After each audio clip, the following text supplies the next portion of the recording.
Terraria on the surface looks like just any other 2D survival game. We are here to tell you that the game is a lot bigger than you think it is. For people who have played Terraria before, you know what we mean when we say that there is a ton of content to enjoy. For new players, you might not even know where to start when you boot the game up for the first time, so we are going to give you some beginner's tips on what you should do first in Terraria, all in under 5 minutes. The first step is to build a house. Chop down all the trees in your area and build a house for you and your NPC buddies. Create a workbench and place it down, and this will let you craft doors, tables, chairs, and all sorts of furniture. Each NPC will also need a room. You can make a room for each NPC, and they need to at least have a torch, table, and a chair in the room for them to move in. Also, keep in mind that you'll need to put walls in the house, and you can craft those from the workbench. Once you build a room for yourself and 4 to 5 NPC rooms, you can move on to the next step.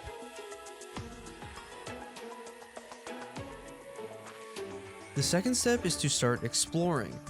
There are a few ways you can go about this. You can either run left or right and figure out which direction has for you, or you can find a cave and start spelunking underground. There is always a dungeon, jungle, and a corruption or crimson in each world, and exploring the surface will show you where each one is. Spelunking is by far the most useful thing you can do, since that is what most of the game is about. You can find heart crystals that will permanently increase your health pool. There are underground cabins that will also have insanely good loot for you to use. There are also full minecart systems that you can use to get around faster. Just explore everything you can so you are prepared for the next step.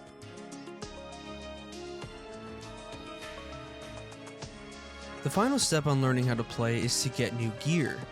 As you explore the cave systems, you can find ores like iron or gold, and you need to mine everything you can. Once you get these ores, you can smelt them in a furnace and create armor and weapons with them at an anvil. Once you are kitted out with new gear, you can head to one of the first bosses. You can fight the Eye of Cthulhu by finding 6 lenses from Demon Eyes and crafting a spawner at a demon altar, or just waiting for the boss to randomly spawn at night. The Eater of Worlds or Brain of Cthulhu can be fought by finding their respective underground corruption or crimson and breaking 3 of the orbs, but this is a lot more difficult to do than the Eye of Cthulhu. These are the bosses you should start with since they drop materials for your next gear set.